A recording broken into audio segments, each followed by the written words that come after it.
Hey, and welcome into the Big Ten Huddle. I'm your host, JR. I've got a lot to talk about going on in Big Ten basketball. It's chaos, absolute chaos. Big Ten basketball power rankings. You try to do them, you think about it, and you're like, oh, that looks pretty good. And then you think about it a little bit more, and then you're like, oh, that looks terrible. Then you think about it a little bit more, and you're like, actually, that looks okay. Then you think about it a little bit more, and then you say, oh, that's terrible. And then you finally get to a spot where you want to post it on Twitter, and then everybody tells you it's terrible. Kent, is this your experience as well? 100%.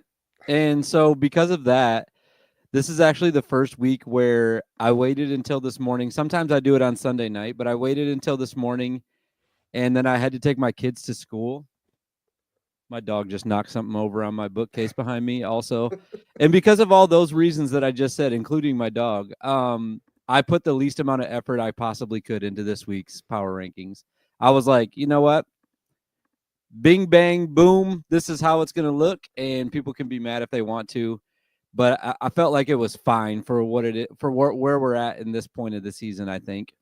Yeah, don't act casual Big Ten. I will say you did get it right that you have Iowa over Indiana. Iowa beat Indiana, right? So you have them over them.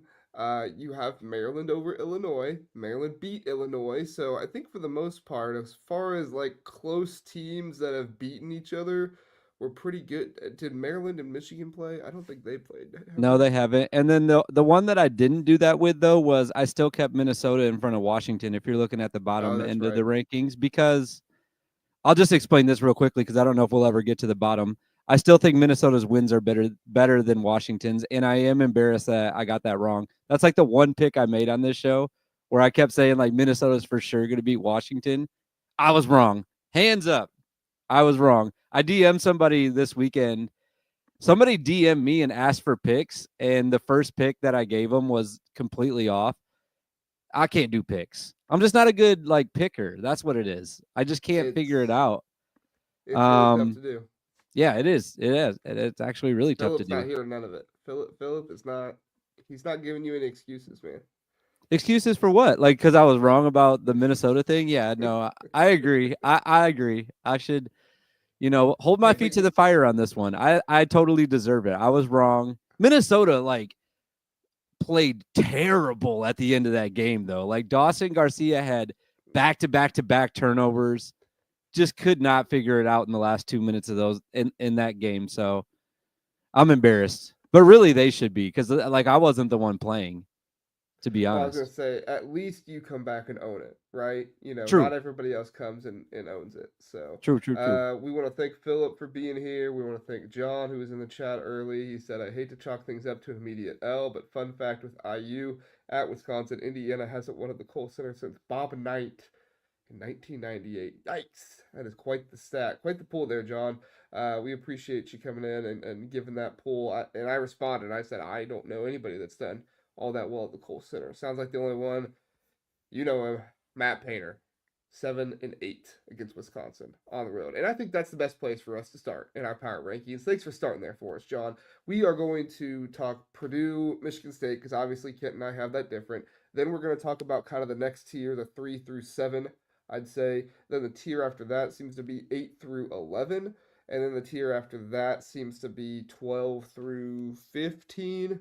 And then you got your kind of bottom of the barrel Minnesota, Northwestern, Washington for Kent. I have Northwestern a little bit higher, but I'm willing to kind of throw them in the bottom of the barrel to talk about them there because I do think if you take into the fact of Brooks Barnheiser not playing, that does put them lower. But I'm going to give them a chance. I want to see what they are without Brooks Barnheiser. I'm going to give them a chance because they were still close in that Wisconsin game. But yeah, so we'll see. And then after that, if we have time, we'll get to Kent's comments Ooh, on his tweet. So he put it out early enough this morning. I think he's got some comments. So all right, Kent, let's start with it. Michigan State, Purdue. I think Purdue has better wins this season. I think that Purdue, coming from the change with Caleb First into the starting lineup, has been much better for him. I I'm not trying to disparage Michigan State, but I don't think they've played a super tough Big Ten schedule, which has contributed to some of what has given them kind of the good season. Which, to be fair, like everybody has kind of lost to a team they shouldn't have, right? And Michigan Right. State just had that happen against USC. So, like, Purdue lost at home to Ohio State.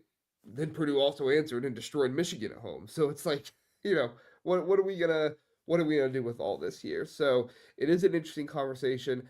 I feel like Purdue is above Michigan State. I'm not super solid on that, but what are your thoughts? Obviously, you have Michigan State above Purdue. What are your thoughts? I will boil it down to just this thought. I think that the losses is where I went to separate these two. And from my end, I still have USC just barely as a like top half Big Ten team, right at number 9. And I still think that they're really good. I love watching USC. I actually tweeted about this. I think they're my favorite team this year, just as a pure entertainment value team. They're really fun to watch. Love, love, love USC. Wesley Yates fan club leader right here. But because that's their They only also loss, tweeted at you, so that helps. did he? No, no, no. USC did, or Oh they yeah, yeah, yeah, yeah. retweeted you. Plus, yeah. They're big casual Big Ten fans too. So that's another reason. No, but because they're a top half team and Michigan State lost to them on the road, um, I look at Purdue's losses in conference and it's a top half for you, Ohio State team. For me, I have Ohio State as a bottom half team and Penn State, we both agree is like near the bottom. So those two losses, I compare that to Michigan State's loss, and I just say Michigan State in conference. Now, out of conference, like we can have the discussion like who's had the better season. But I think at like when you're just looking at the Big Ten stuff right now, I still think that Michigan State has the edge, even though they haven't played the hardest Big Ten schedule. They still have had the least amount of slip ups, and I still think they've had the most complete conference season so far. Big one tomorrow. Big one tomorrow. UCLA playing really good right now. I'm very excited about that game. Really excited about tomorrow night. How much do you take into consideration, like the numbers, like net, Ken Palm, all that stuff? Do you take that into consideration at all with your power rankings? Zero. Absolutely Okay, none. Like got it. I actually still haven't paid for my Ken Palm subscription this year. Wow. I Are feel you like even a it's late. college basketball fan? Wow. It's like it's late enough in the season at this point where it's like, do I need to? Plus, it's like so available. Like everyone's tweeting it out all the time. It's like, do I really need to have access to that? I'm just with CBB Analytics right now. Like they've been really like that website alone. I'm spending enough time on looking at all those stats. So I don't do the net and the Ken Palm stuff. The net thing is like I still don't fully grasp it. I think you and Sonny were talking about this a little bit at some point on someone's show. I don't really understand it, and I feel like it gets skewed a little bit if you blow somebody out. So I don't really respect the net, maybe. But maybe it's because I'm scared and I don't understand it. I don't really take into account the net ranking as much as I do like the whole quad one, quad two Yeah, system, stuff like that. Like I think that is a good system for kind of measuring wins and losses and stuff. But like Purdue is number one in the Big Ten in net. Michigan State is six in the Big Ten in net. I mean, that's they're tough. both top 20, you know. But at the end of the But it's day, because it's I like think it's because like Michigan State hasn't really like how many teams have they blown out? You know, like Purdue blew out Michigan like for their net ranking. I'm assuming that really boosted them up, right? Because it takes into account of how much you won by, right? I think all of them do. Maybe Torvik is the only one that doesn't. I don't remember about Torvik, um, but yeah, I mean, if you blow a team out, it typically is going to give you more credit in a lot of different areas. I feel Um, like for the net though, it's like more skewed towards like it margin could of be, victory. it could I be, could be wrong about that. I'm a yeah. And casual dude. Leave me alone, man. so my biggest thing, my biggest thing with Michigan State is like they were resting on that North Carolina win as their biggest win of the season, right? And then they beat Illinois, and that Illinois win looked really good. And then Illinois went on their losing streak, and they bounced back against Ohio State. So like, I get what you're saying about losses, but I also think you have to have a conversation about wins too. North Carolina and Illinois are good wins. I'm not taking anything away from those, but you look at Purdue and who they've beaten. They beat Alabama. They beat at Oregon, which I know Illinois did too, but Oregon doesn't look like the best team ever, but still at Oregon. Michigan, like Alabama is the best win out of all of those. And I know it was earlier in the season, but as far as I'm concerned, like I don't know. I look at this Purdue team and say, yeah, that maybe they have dropped a few more games than they should have, but ever since Caleb first got inserted into that starting lineup, Matt Painter's just really, really found something. And the only reason they lost to Ohio State is because Braden Smith had one game where he wasn't superhuman. Yeah. Like I I don't feel know. like for this conversation, I always just like pull out old reliable and like blow it off real quick. Who do you think wins on a neutral court between Michigan State and Purdue right now? I still think it's Michigan State. I think it's Purdue though. Okay. That's fair. Is it, You're yeah. wrong, but it's fair. I'm just kidding. Okay. I'm just kidding. Well, you know what? We're gonna find out on Tuesday, February 18th at Michigan State. It's not gonna be a neutral floor, but we're gonna find out. So I'll make some phone calls and see if we can get that moved to a neutral. yes. Okay. We'll go play it at Spiece Fieldhouse that they turned into the pickleball courts. It's like in near Fort Wayne or whatever in Yeah. northern Indiana. So it'll be a nice neutral location. Yeah. And Philip is right. Michigan State, they're about to go through a tough stretch. They have some absolutely, really difficult games coming up because the first half of their Big Ten schedule was pretty. I'm not gonna say it was easy, but they played most of the lower half of the Big Ten teams in there. Um, they got UCLA, Illinois, Purdue, Michigan twice, Wisconsin, Oregon at home. But the way Oregon's playing right now, I don't know if I'd put them up in that tier. I mean, they're at Iowa, which I know Iowa's not great, but at Iowa is still difficult looking at. So they have two quad two games left, and the rest of them are quad one. That is pretty insane. They blew like a 10-point lead at Iowa in like less than a minute last year. So that is always a tough game for them.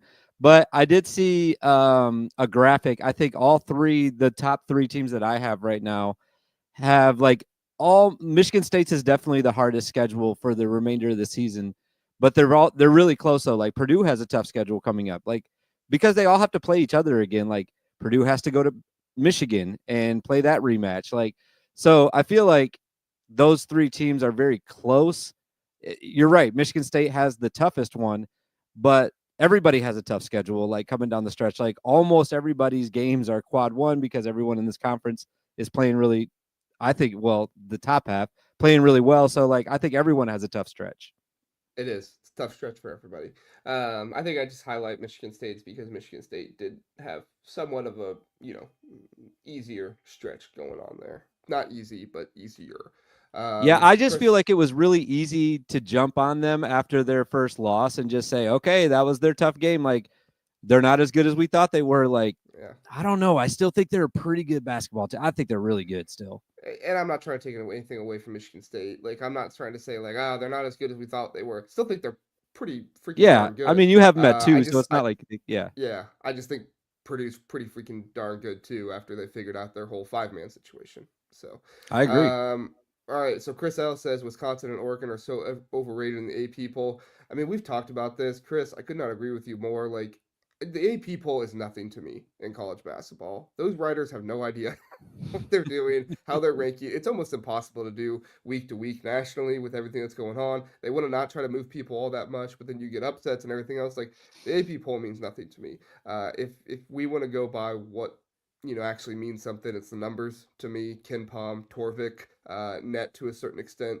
Like those are the things that actually mean something to me. As far as the AP poll, like if you rank 20th, but your Ken Palm is like 60th, I don't care. Yeah. It's just the way it is. It's Um, a fun conversation. Like I'm not gonna lie, it doesn't mean a lot to me either, but it's fun to have the conversation. Like I tweeted last night, who do you think should be ranked this week? Oregon 100%. Like some people put Oregon as a team that still should be ranked. no. And you go Nope, they back to should like not what be. you said a few minutes ago about the quad one wins. I still think that they have, I didn't research this.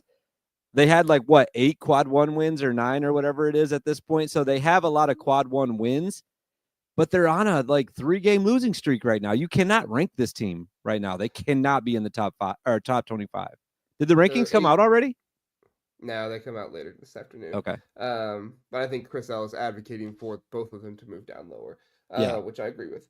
Yeah, so they've lost 4 of their last 5. Their only win in that stretch was against Washington. I mean, listen to their quad one wins at Penn State, at Ohio State. Maryland at home, um, at USC, Alabama, San Diego State, Texas A&M, at Oregon State. Like the fact that at Oregon State is still a quad one win, That's wild. yeah, that is kind of wild. So like I said, I like the net system for quad ones and stuff like that, but there's just certain aspects of it that I'm not a huge fan of. So Blue Wolverine here with us, saying morning all. Thank you, Blue Wolverine. Morning to you too. Appreciate you being here. Always love a good Blue Wolverine sighting. And Philip says MSU has closing game problems. Against USC they did. We'll see. We'll see how it turns out. I will be judging Michigan State much more harshly in this stretch coming up. And everybody listen to Sonny. Hit the like button. Appreciate JR's insights. Kent too, but you know, Sonny appreciates mine. I get it. I get it, Sonny. All right. Let's go ahead. Oh, look at that. Look at that. Blue Wolverine gifted 10 Big Ten Huddle podcast memberships to people. Thank you for doing that, Blue Wolverine. If you are so lucky to get a membership from Blue Wolverine, please do let us know in the comments. We'd love to see who our new members are. Thank you so much for doing that, Blue Wolverine. That's huge. All right. All right. Kent, our next portion here does involve the Wolverines. You have them at third. I have them down at fifth. It's nothing against Michigan. I think Michigan's a good team. I do still have some concerns that haven't been met this year, but overall they do some things really well. I have Maryland up at three, which I know Philip loves. And then I've kept Illinois at four. You have Illinois down at six, and then UCLA is 5 and 6 for us, and then we agree on Wisconsin down at seven. Tough for Wisconsin to move down, but I mean, other teams in this area just kind of won, and the other teams that lost also won and didn't have bad losses. So this entire 3 through 7 here was really difficult to kind of manage and put together. Give us your thought process for Michigan at three. I had Michigan at 3 last week, kept them right there because they won both their games this week. And we just talked about Michigan State having problems closing games. If you believe that, I don't necessarily think that they do for every game. But anyways, back to Michigan. They closed out 2 really close games. Like the Penn State game looked like it was going to be a loss. I actually sent you a meme that I had ready to go if Michigan was going to lose to Penn State. And then I had to just put that in the back pocket because Trey Donaldson came down and hit a massive 3 and got Michigan a win at home against Penn State. And then same thing against Rutgers, was making a little push the other day, trying to come back in that game, and they closed that game out. So 2 wins for them. Already had them at 3. Rutgers was a team that I thought was on the upswing, and they went to Rutgers on a weekend when it was a pretty lively crowd and got a big win. So I thought that Michigan had a fine enough week to stay right there. And then you said we're comparing them like with just the rest of that little grouping right there. Maryland's playing really well. Like, I have to show Maryland some respect. I like them a lot. So I moved them up a little bit. Illinois, I moved down because, yes, they won yesterday, but they also lost this week. And we've been talking about this for a while now. Like, at some point, the results of the games have to matter. You have to move. For me, I think that they've lost enough games that the teams that I have in front of them deserve to be in front of them. So that's just where I am with that. Yeah, yeah. I think EA is right. I think February is going to tell a lot about this Maryland team if they took the next step for them. They look like they have in some areas, but you know, it's a long season, and Derek Queen and the big men and Kim those guards keep playing well together. It's a big question mark for them. So, well, not a big question mark. It's something that they have to continue to do well, and to see how it's going to work. Philip says Willard is going to Willard. My words is as high as Maryland gets. I mean, we'll see. Maryland has surprised me in some ways. I mean, they're kind of like that plucky team that keeps racking up wins and keeps doing what they're supposed to do. And if they get knocked down, they get back up and they respond with another win against somebody. So, like, as far as I'm concerned, Maryland's just one of those teams that gets out there and does a good job. Illinois, for me, like, I feel like they're better than what they have shown, but I I also realize that I'm one of those people that many people complain about, where it's like, well, look at the results and what happened. And it's like I do look at the results, but like I also think Ohio State was on a 3 game losing streak and playing really well. They beat Purdue, they beat Yeah. at Penn State. They won against Iowa at home, which Iowa is not a very good road team, but still they blew them out, blew out Penn State on the road. Like I don't know. Like I think Ohio State was playing some pretty good basketball. I actually moved them up in my rankings, even though they lost at Illinois. I actually moved them up, and I only moved Illinois down one slot, and the only reason I did is because Maryland beat Illinois. I still think Maryland's probably going to be a better team at the end of the year, but I also realize saying that is also kind of stupid because Maryland literally beat Illinois. I won't say without a Visich, but still. I mean, that's kind of been the story of this Illinois team, right? Is well, it was without this player, it's without this player. Well, okay, Brad, maybe your team is a Final Four team with everything together, but you got to show that you are still a really good team, even when you don't have pieces there, because every team deals with that. Every team deals with not having pieces there. Ohio State hasn't had Michi Johnson for almost the entire year. I mean, there's been other teams with other players that have been hurt and injured and stuff like that that have been out for points of this year. I mean, Northwestern didn't have Brooke Barnsheiser for the first 4 games of the season, which isn't as bad, but still, and they don't have Brooke Barnheiser for the rest of the year. So, this is just kind of the way things go. But I do Keisei Tominaga hasn't played for Nebraska all season. So like no hasn't played. excuses. Like he's been out all year. It's There you so go. weird. Every time I turn them on, I'm like, where is he? And rank mass too. And him, yeah. He's actually out though. Um, so, Yeah. but I think this like 3 through 7 is the most like on the edge for me. Like almost any game can like break it and like they could completely swap and just randomize anywhere again. So this is probably going to be the most fun little section to mess with in my mind for the games coming up, unless one of these teams just completely falls apart, like Wisconsin loses to, I don't even know who they play next, Penn State or something like that. It probably wouldn't change much. All right, Yeah. let's go to. Oh, you want? I was I say was anything just gonna else say before we one move more on? thing about Illinois. It's just like their season. I think Rothstein tweeted about this last night. Has been a roller coaster. Like Yeah. literally, it's been volatile, and it's the like most volatile like fan base to have a season like this too, where it's like, do you have a great win in conference? Kind of like you beat Wisconsin, but then lately, who have you beaten that you really respect? And then do you have bad losses? Like, yeah, they do. I think at the time, I thought the Maryland loss was bad, especially by the margin that it was. I thought the Nebraska loss at the time, like, it's like when they beat or when they lose to a team, you're like, oh my God, that was terrible. How did Nebraska like beat Illinois? That's crazy. And then Nebraska starts playing well, and you're like, oh, okay, well, I guess it's good. So it's so hard with Illinois to really figure it out. Plus, with you add on the injuries, and you're like, I don't know what this team is. It's just been a roller coaster. You know that they're very talented. You know they have a good coach. You know what they can be. And then you look at the results, and it's just massively confusing to try to figure this team out. So, and like I said, the worst fan base to have it happen to too, because they're not in the best way. Like I'm saying that as a compliment. They're so active and like you just can't. It's hard to rank them, and then they're very active and they're like, well, this happened, and you're like, well, this happened and this happened. So really tough for Illinois. I just can't figure it out. Yep. Yeah, I agree. And John letting us know, he did say at the beginning Wisconsin plays Indiana and they play tomorrow. So yeah, that'll. I mean, I don't think I'm gonna like fire away at Wisconsin if they lose to Indiana at home, but it definitely would be concerning for Wisconsin, and they need to win their next game after that if they do that. But I mean, I don't know. I don't think it's gonna happen though. I think Wisconsin probably wins that one. But Me I too. also thought Purdue would beat Ohio State. So who knows? I mean, it is what it is.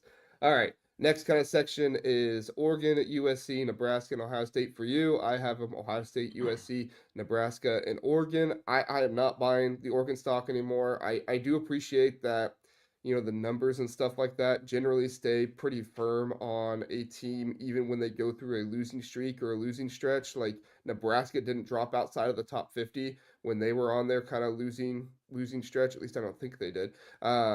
So I did appreciate that. But I mean, Oregon right now, they're just plummeting. Like they're getting to like 40 range after being in the top 10 at one point. Like Oregon is just plummeting at this point, and I feel kind of bad for Dana Altman because I do think Dana Altman is like putting stuff together. But you look at him on the sideline, like he he is he is just beside himself with what he's watching out there. And I think it's truly that he has players that are just panicking at this point. And I didn't expect that from Jackson Shellstat. I didn't expect that from Nate Biddle, but that's kind of what you're getting from this Oregon team right now. We'll see if they can put it together. They put it together at the end of the year last year in the Pac-12 tournament, and that's how they got to the NCAA tournament. Dana Altman's still a really good coach, but as far as I'm concerned, like you got him up at eighth. I get it. I personally wouldn't put him that high. I still think Ohio State has shown more than Oregon has lately. But as far as I'm concerned, like Oregon is kind of in that UCLA range right now. Remember we were saying like UCLA is make or break right now for the season? Like that's kind of where Oregon is right now. For their last five, they've lost. They got at Michigan State, Northwestern, Rutgers. They're going to need to win one of those Michigan State games if they want to remain kind of in the top half of Big Ten contention. What's your thoughts? I think that they're going to have to play way better because they couldn't win at Minnesota. So you're talking about Yeah. going to like two of the best teams in the conference and winning at their place in a single week. Yikes. I'm worried about them. I put them at eighth strictly and literally put them there. And in my mind, I said, this is the last week I'm giving them any respect. I see that you didn't even wait. This week, you moved them down outside of the top 10, which maybe I should have because you look at what they've just done. The results just don't warrant a top 10 Big Ten team right now. And They're it wasn't even the loss to Nebraska. It was what you said. It was the loss at Minnesota and then backing that up with a blowout loss at UCLA. At least be competitive. At least be competitive. At least put up 60 points. You gave up nearly 80 and couldn't even score 55 on UCLA. Like, come on. that's it's when you look back at it now, you go all the way back to that Illinois game and you're like, ooh, maybe that is like what this Oregon team is. Like, oh man, this is a bad sign. At the time, I thought this was just a bad night. It might have been a bad sign for like what was coming the rest of the season. So I gave them respect for one more week, but I'm not making any picks. I'm done making picks, but I don't think they're going to win this week. I think they lose both of those games. I'm worried about them finding even one win, especially when the Michigan State one is a weekend game. That place is going to be rocking, ready to go get a win. Michigan's already tough enough to win at. So, yeah, I see them trending downward definitely. Like next week, I could see like them at 13, maybe even like after back-to-back losses. And then you look at what they've done in the last couple of weeks, it'll be if they lose both of those, it'll be 6 out of the last 7 will be losses. And it's Yeah. not good. Not Yeah, good it's for Oregon. not good. Philip asked how much of Oregon struggles do you put on travel?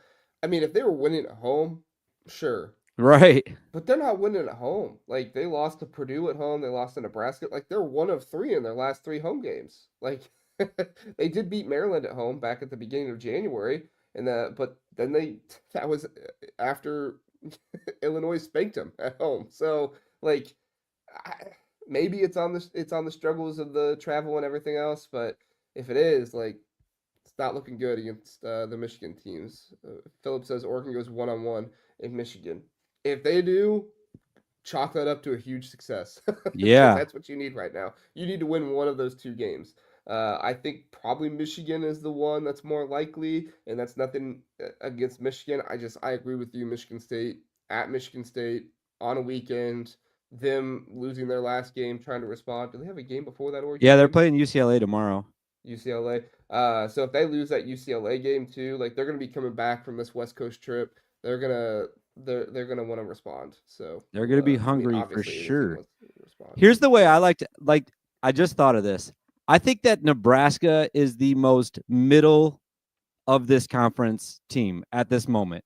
If you lose to Nebraska, you can arguably say that you're below the middle. So you're a lower half team, even though I have Oregon in front still. If you beat Nebraska, you can arguably say you're in the top half. Now that you can't go result by result and say that, but you also just cannot lose to Nebraska at home. If you're telling me that you're a top half team and you're going to compete and I had them as high as 3 or 2 at some point in this season. Like Oregon was playing really well. You cannot lose to Nebraska at home. No disrespect to Nebraska. I think that they've been playing really well. But you can't be a really good team and lose to them at home. You just can't do that. I'm sorry. Yeah, you mean on your home floor?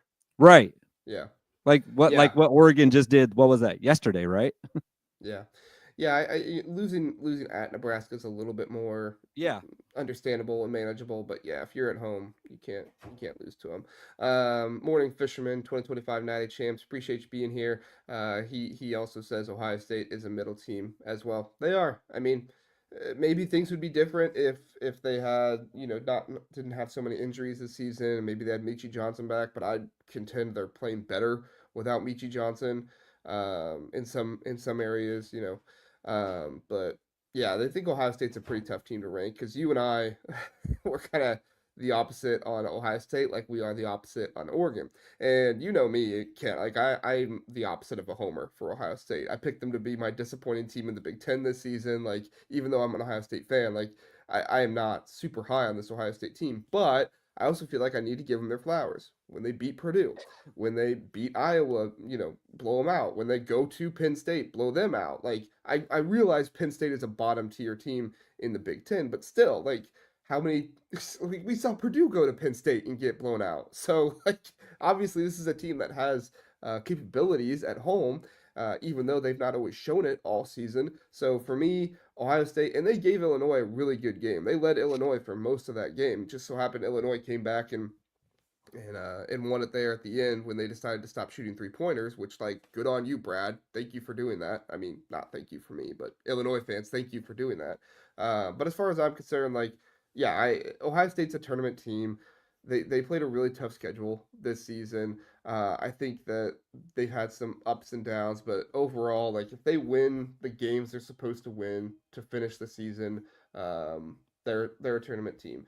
They're going to play Maryland. They got Washington and Northwestern still. They have Nebraska at home. They still have their West Coast stretch coming up against UCLA and USC, or their LA stretch, I guess I should say.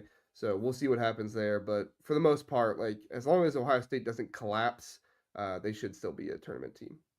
Yeah, I agree. And I kind of mentioned this.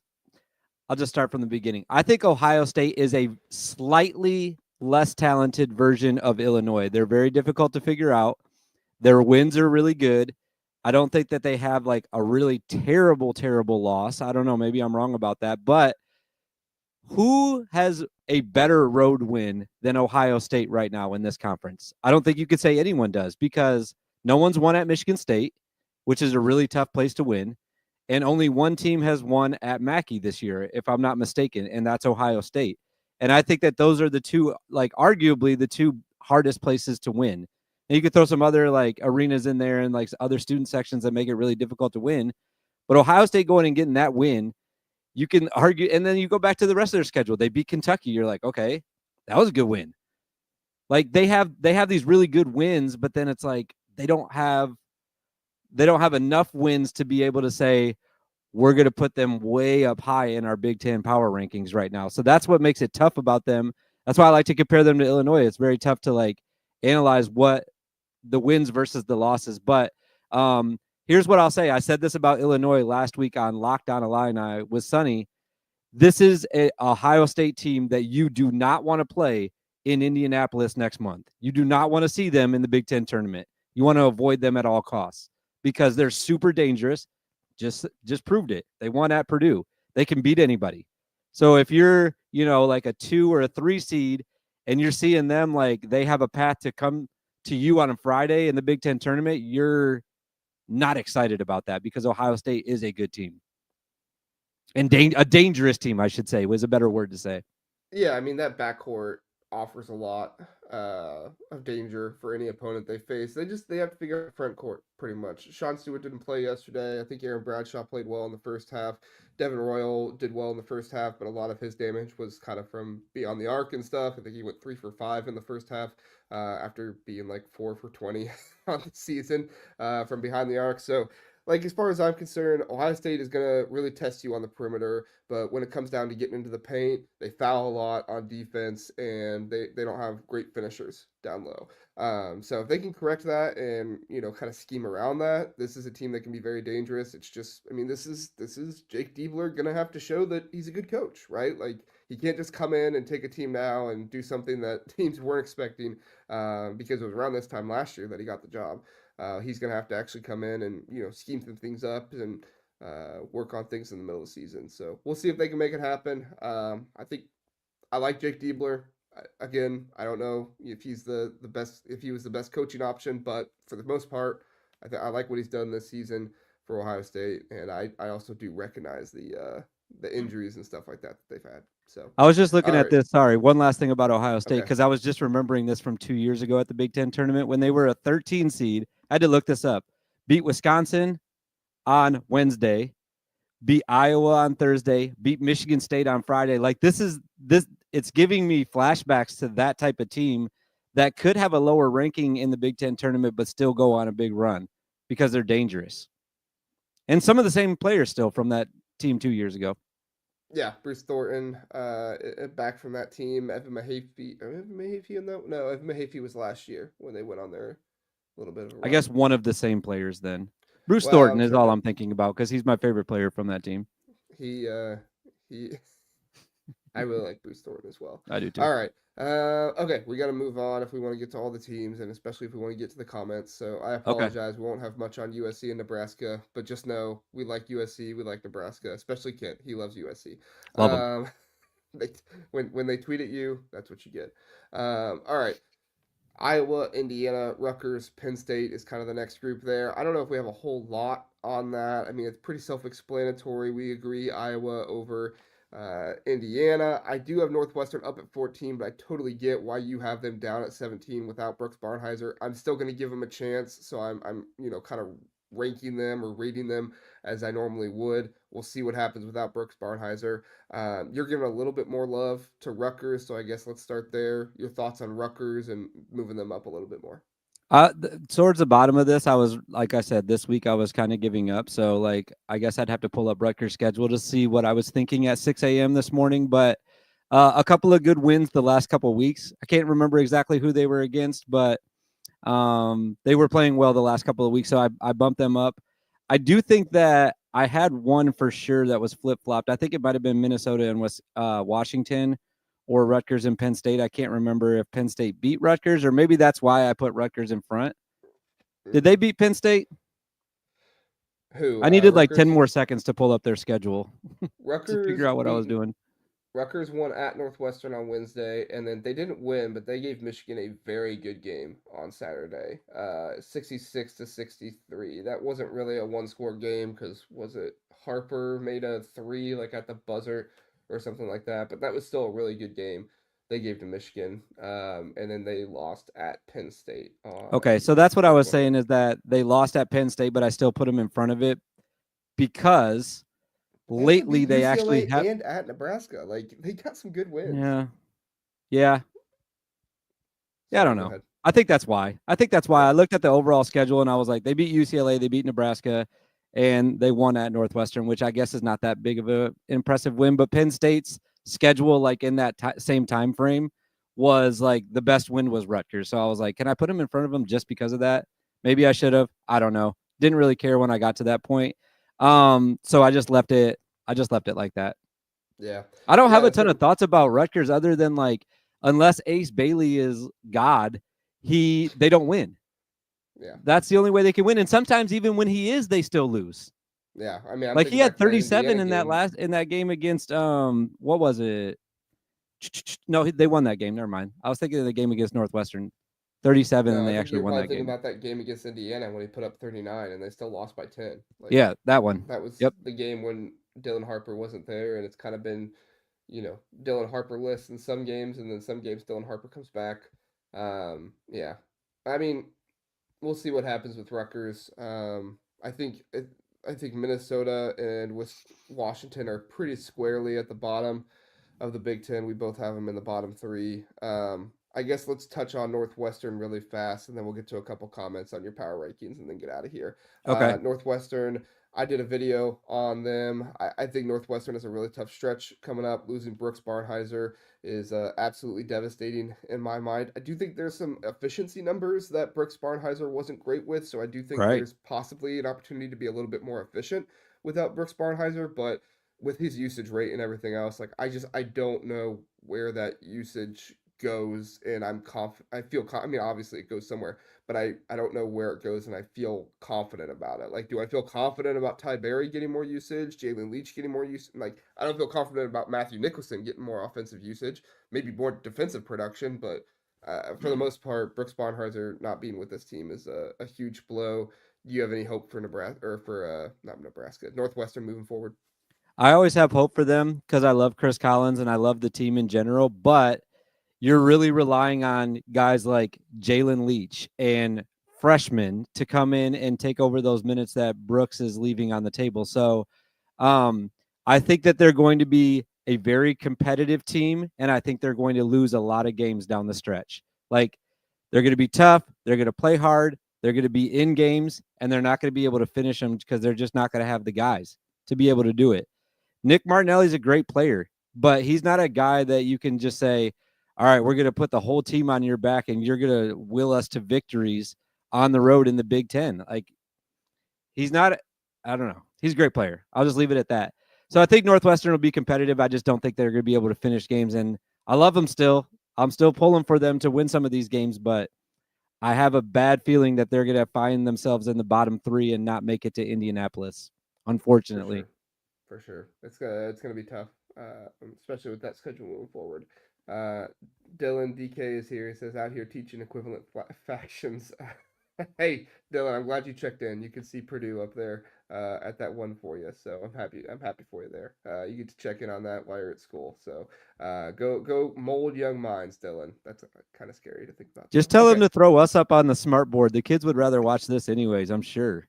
They would. We use good language, Like you're not Yeah. gonna have a bunch of bad language in school, so Yeah. throw us up on the smart board. They'll But start throwing stuff at my side of the screen when they see Purdue behind Michigan State.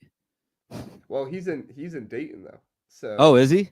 yeah, Oh, he's not in I thought he Indiana. was in Indiana. So not to dox Dylan, but Yeah. I won't give his What's address his out. It's address? too Yeah. Tell us his address. All right. Okay. So you want to do any comments on your tweet before we get out of here? Let's see. Let's go to it because I haven't looked at them at all yet. I got 20. So let's see. I got someone said Washington literally just beat Minnesota, and I said correct back to them. It's the only one I saw this morning. It is correct. They did just beat Minnesota, and I still stack up Minnesota's wins better than Washington's. And I'll end by saying we're talking about the bottom three teams in the conference, and nobody cares. Also, so Yeah. Yeah. That's that's kind of how one. it goes. There's some people saying Wisconsin over Illinois. Yeah, I really thought about that, but then I remembered that they played and Illinois won. Yeah. That's kind of a That's that's kind so of a it was determining tough. factor. It was tough. I was like, yeah, I want because I like Wisconsin too. Another one of my favorite. I like so many teams. I just love this conference when it comes to basketball. But I actually really wanted to do that this morning. I was like, all right, Wisconsin, top 5, and then I was like, they're not better than UCLA. And then I was like, okay, I can put them in front of Illinois though, and then like I can make the Illinois people really mad at me. And then I looked at it and I was like, oh crap, they played and Illinois won. So that's what changed it for me. Somebody just said dumb. I'm not sure if he's talking about it. Can't be talking about me because I'm I not think he's dumb. just declaring that he's dumb. Like he's Oh, like, oh, okay, I okay, can't I can't understand this. I'm dumb. okay. Yeah. Wallace said, "Hey man, good rankings." That's rare on this app, by the way, for Yeah. anyone to say good. I Say like this anything comment right that is here. It positive. says Yeah. it's from Saturday in Fay. They said, "Why isn't blank above blank with the mad face?" Which is so appropriate. A lot That of is people really asking appropriate. a lot of people not asking, demanding that Maryland gets ranked today. Like people are really concerned about that. They need Maryland in the top 25 this Yeah. week, which I think is going I to don't know. happen. I mean, I think it is too, but again, I just think the AP poll in basketball is so overrated in so many different ways. But All right, we'll end on this one. Blaine said Iowa too high. They'll be lower in a few weeks. Do you think I have I Iowa too high? I don't get like people look at these things and they say, "Oh, well, your predictions suck," and it's like, "Oh, well, they're not predictions." So Yeah. like power rankings are not predictions. Nobody seems to understand this. Like it's like, Oh, one well, last you thing. should I'm rank sorry. I them got to lower do this because one they're going to too be worse. Go because I ahead. want to get to Philip's thing. I didn't read it yet, Philip, but uh, Brutus said SC beat Michigan State. Yeah, Yeah, they did. A lot of people have lost games. Like, okay, so let's do it by who everyone has beat. So we got Penn State in front of Purdue, right? Because they beat them. Like everyone picks out one game and says like this team beat that team, so why don't you have them in front? It's like, well, they've also played other games. You do realize that, right? Yeah. I don't think they do. I think they just go like, "Hey, this just happened. So, Well, what are I you think thinking?" some people genuinely think that like we don't pay attention to the Big Ten, and so they're like, "Oh, hey, we're just letting you know, like USC beat Michigan State." It's like, yeah, we saw that. Yeah, I saw it's, that. I it's fine. like it's a great game. I love USC. Good job. Yeah. And then there No, was this rest of the season. All right, I sorry. was just gonna read what Philip said. Philip said Illinois has won 9 straight against Wisconsin. Yeah, I Sheesh. mean, it's hard to try and justify Wisconsin over Illinois when they've won, and especially on a winning streak like that. I know past results in different seasons don't matter all that much, but still, coaching matchup. Greg Gard, Brad Underwood, There's actually a good coach in scheme. this conference that's undefeated at the Kohl Center. Who's that? Dusty Chris May. Collins. Oh, there you go. So maybe One Dusty and May. zero. There you go. I should have known that earlier when I was talking about the Kohl Center and who's won there. All right, everybody. We appreciate you being here. Kent, anything else you want to get to before you get out of here? Nope. I'm starting to do every Thursday on Twitter. So I guess there's one thing. I said nope and then I said something. Okay. Every Thursday morning I'm doing the updated if the season ended right now Big Ten tournament bracket. It's getting me real jacked up for the tournament coming up. I'm getting real excited. We're starting to talk about restaurants we're going to. We're staying really close to Gamebridge too. So I'm Nice. like wondering which team is going to be staying in the same hotel as us. So that'll be really exciting. So I can go hang out with maybe Dana Altman. Maybe I get to hang out with him. That'd be There you cool. go. I know some good spots in Indianapolis. I'll have to text them to you. Please do. Yeah. All right. Sounds good. Yep. If you're going to the NCAA tournament, it's gonna be a fun time. Indianapolis, great Big place, Ten great tournament. city. Big Ten Big Ten tournament. Sorry. tournament. Um, a lot of stuff in my mind. Oh, Big I'll Ten promote tournament. one more thing. I'm selling the old Big Ten tournament logo T-shirt.